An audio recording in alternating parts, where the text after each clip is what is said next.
kuki tubyiganira iby'iyi si, rimwe na rimwe tukarundarunda ibyo tuzasiga. Kuki twiruka inyuma y'ibishira, kuko n'iby'akanya gato n'ibyo dufite nabyo bigenda tubireba. Mureke tubitse ubutunzi bwacu mu ijuru, aho inyanze n'ingezi zitaburya, kandi twibuke ko Yesu ni byose. Abo tubikiye ntacyo buzaba.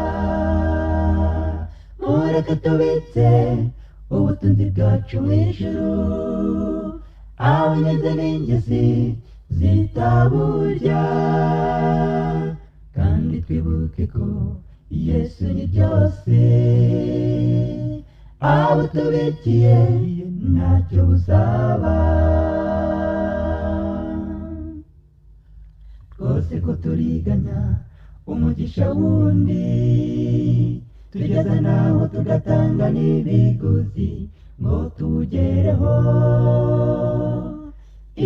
Isosi bishyimira rikoze, Yakobo anyaze mwene se, kuki utarindira ko Imana iza kwibuka?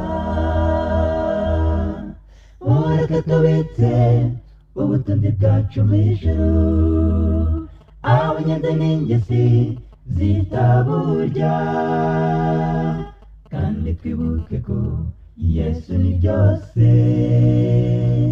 Abo tubikiye ntacyo buzaba.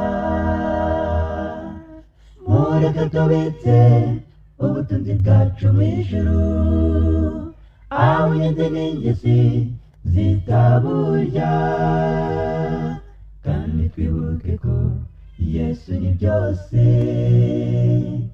Abo tubikiye ntacyo buzaba. Fasha dutekereze ku byo dutunze, tubona ko imigisha Imana ihora iduha ntacyo tuyigura.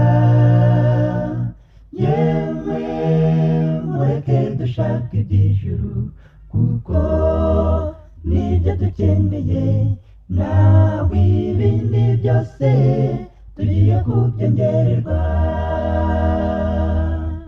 Mureke tubitse ubutunzi bwacu mu ijuru, aho inyanze n'ingezi zitaburya, kandi twibuke ko Yesu ni byose.